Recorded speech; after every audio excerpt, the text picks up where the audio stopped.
Bonjour, je vous présente aujourd'hui le smartphone LG Optimus L9. Donc il fait partie de la gamme L de LG, donc qui est une gamme plutôt entrée milieu de gamme. Donc il y a le L3, le L5, le L7 et donc ici c'est le L9, donc le plus haut de gamme. Alors j'avais testé le L7 et même si c'était le plus haut de gamme à l'époque, je le trouvais un peu limite en fait. Il réagissait mal, il n'était pas très bon, donc je le recommandais pas vraiment. On a ici le L9, donc on va tout de suite voir si ça s'améliore sur ce point. Donc on retrouve un appareil avec un dos en plastique assez, enfin un peu en relief en fait. Voilà, vous voyez un peu le genre de dos qu'on a, donc ça fait un peu cheap, mais bon, ça va. Alors on a une petite forme un peu originale ici, qui est un peu biseautée sur le côté en fait, donc c'est bon, voilà, c'est pas mal. On a un appareil photo à l'arrière de 5 mégapixels avec flash LED. On a ici très discret le bouton power, donc on le voit pas beaucoup, hein. Voilà, il est là. On n'a rien d'autre sur le côté. Ici dessous, on a donc le port micro USB, donc pour le recharger. On a ici le réglage du volume, donc deux touches, voilà, pour monter et descendre le volume, et donc la sortie audio jack 3.5 classique ici. Donc à l'avant on retrouve donc un bouton physique. Alors on va revenir un peu dessus, mais en fait il est pas très pratique parce qu'il est très très fin. Donc c'est pas évident d'appuyer dessus. En fait il faut appuyer finalement assez fort pour qu'il soit enclenché. On a ici, donc on les voit pas, mais deux touches tactiles, donc menu et retour. Et donc on a un écran de 4,7 pouces comme le Galaxy S3 pour vous donner une ordre d'idée, le Galaxy S3 ou l'Optimus One X qui sont à 4,7 et 4,8 pouces. Donc ici c'est 4,7. Par contre on est en 540 par 960, donc c'est pas un écran HD en 720p comme certains peuvent l'être. Là c'est que du 540, donc c'est un peu moins bon. Voilà, qu'on va tout de suite allumer le produit. Donc le bouton power se trouve ici. Donc j'en ai pas encore parlé, mais évidemment il est sous Android, ici en version 4, donc c'est Ice Cream Sandwich, donc avec une mise à jour qui est promise pour vers 4 points pour très bientôt, mais pour l'instant elle n'est pas encore disponible. Donc on est sur un smartphone vraiment milieu de gamme, hein. C'est du dual core 1 GHz. Et donc voilà l'interface principale, donc sous Android 4. Légèrement modifié par LG, on le voit par exemple dans les effets de transition entre les différents bureaux. Donc on a de base 7 bureaux, voilà, disponibles. On ne peut pas boucler de cette façon, on ne peut pas aller de l'un à l'autre. Et c'est relativement fluide. On a juste le premier chargement, voilà, des applications quand c'est la première fois que vous lancez le panneau des applications qui met un peu de temps à charger. Mais sinon c'est plutôt rapide. On retrouve ici donc les onglets pour retrouver les applications qu'on a téléchargées nous-mêmes, les widgets et donc là l'ensemble des applications. On a ici le réglage pour en fait déplacer les applications d'un endroit à l'autre. À la base elles sont classées selon l'ordre chronologique et là de téléchargement, et là vous pouvez les redisposer comme vous le souhaitez. Voilà. Donc là, j'ai déjà présenté. Voilà, on a quelques widgets rajoutés par LG. On peut en rajouter d'autres, évidemment, de cette façon. Donc voilà, on a quelques widgets qu'on retrouve pas sur Android de base, mais en gros, rien d'exceptionnel, hein. Voilà, donc on a par exemple un gestionnaire des tâches qui a été conçu par LG. On a donc la météo aussi qui est proposée par LG. Et puis un widget Smart World, voilà, donc pas grand chose de ce côté-là. Et donc, comme je le disais tout à l'heure, ce bouton Home qui n'est pas très pratique puisqu'il faut appuyer assez fort. Par exemple, si on le compare, alors évidemment il est beaucoup plus gros, mais là j'ai un Galaxy Note, le bouton est beaucoup plus large, donc en fait il s'appuie avec une pression très légère. Alors que là, sur le LG, si j'appuie autant que sur le Note, ça fait rien. Il va falloir appuyer plus fort pour, en effet, voilà, là je l'ai maintenu appuyé, donc du coup on était sur le gestionnaire de tâches. Il va falloir vraiment appuyer plus fort pour retourner sur le menu. Donc voilà, c'est un petit défaut à ce niveau-là, c'est un peu dommage. En dehors de ça, donc on se rend compte quand on va dans les menus, quand on exécute même des applications. Par exemple, là je lance un jeu, donc Dead Trigger, qui demande quand même pas mal de ressources. Donc là, j'ai réglé les réglages graphiques au maximum, hein, donc on est vraiment au maximum du jeu. Et donc, comme vous allez le voir dans quelques secondes, il fonctionne assez bien. Donc ça met un peu de temps à charger, mais c'est un peu le cas sur tous les smartphones.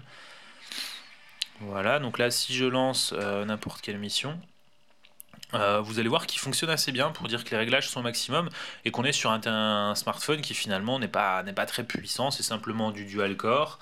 On est sur du milieu de gamme, voilà, 5 mégapixels, Android 4 seulement, etc. Mais finalement, passer les temps de chargement un peu longs, parce que bon, bah, quand même, on n'est pas sur une bête de course, et ben, globalement, les jeux tournent bien.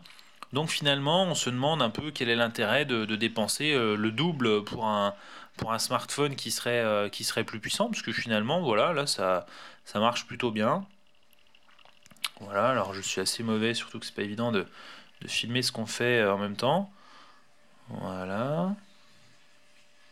Alors par contre à noter, puisqu'on est sur les jeux, que j'ai eu un petit bug en fait alors c'est sur Need for Speed en fait que je voulais installer, et en fait il me dit que j'ai 0 méga disponible sur le smartphone, alors qu'en fait j'ai 1 giga et demi sur le smartphone, et puis j'ai une carte SD avec une dizaine de gigas de libre. Parce que du coup le smartphone a très peu d'espace libre de base, hein. Je crois que vous avez 2 ou 3 gigas pour l'utilisateur. En revanche, on peut y mettre une carte micro SD, donc du coup il y a pas de problème à ce niveau-là. Alors au niveau de l'appareil photo, donc on n'a pas de touche physique ici pour lancer l'appareil photo, donc il faut se contenter d'un raccourci. Il est à peine long à lancer, hein, comme on l'a vu. Donc là par exemple, si je ferme l'application, voilà, je relance.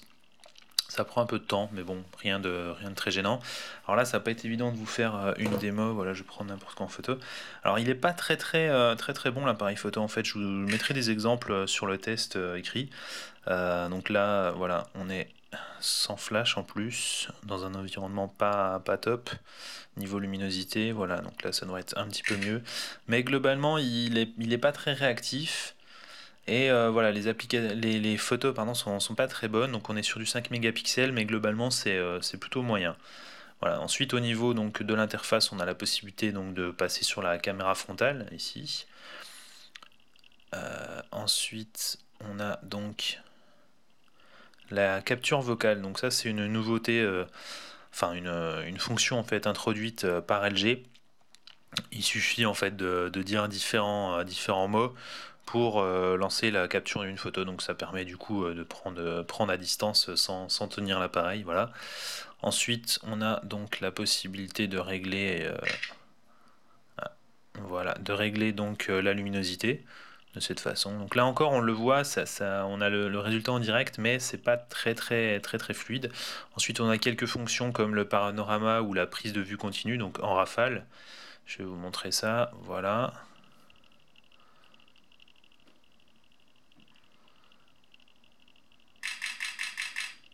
Voilà, donc là encore on le voit, il est rapide, mais il prend que 4 ou 5 photos d'affilée seulement, donc c'est pas exceptionnel. Voilà. Ensuite, au niveau des réglages complets, donc on a différents modes scène. On a le réglage ISO, voilà, donc on a que 3 choix, hein, 100, 200, 400, donc c'est vraiment le minimum. La balance des blancs, quelques effets. Donc les options de visualisation quand on vient de prendre une photo, et on choisit si on veut stocker tout ça sur la carte SD ou la mémoire interne. Voilà. On a bien entendu la possibilité de filmer, donc d'enregistrer des vidéos. Donc là on est au maximum en Full HD, voilà, d'ailleurs on va s'y mettre tout de suite.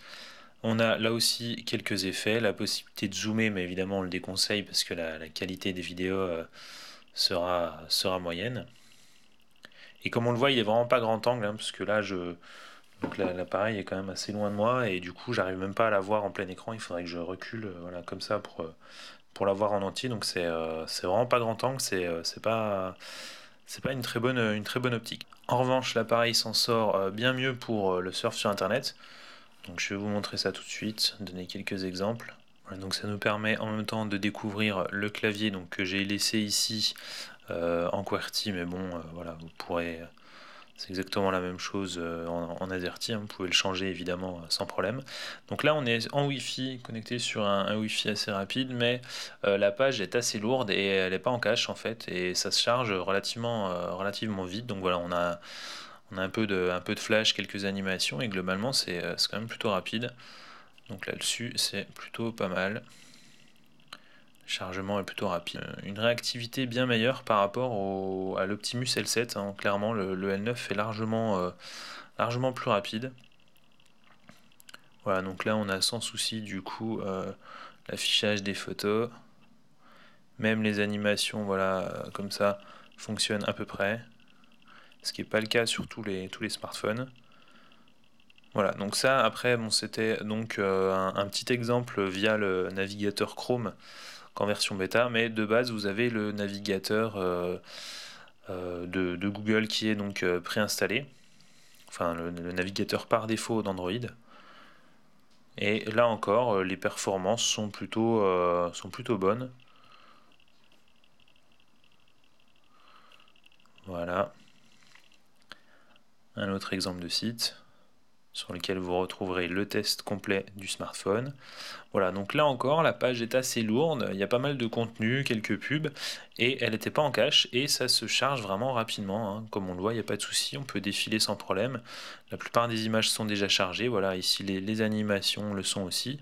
Donc le basculement horizontal, vertical se fait sans problème aussi. Voilà, donc vraiment c'est un bon smartphone pour surfer. Par contre, bon, il n'a pas une résolution HD, donc on a connu mieux, mais pour le prix, c'est quand même pas trop mal. Pour les jeux, il est plutôt bon. Les benchmarks et tout ce qui est autonomie, vous le retrouverez dans le test complet.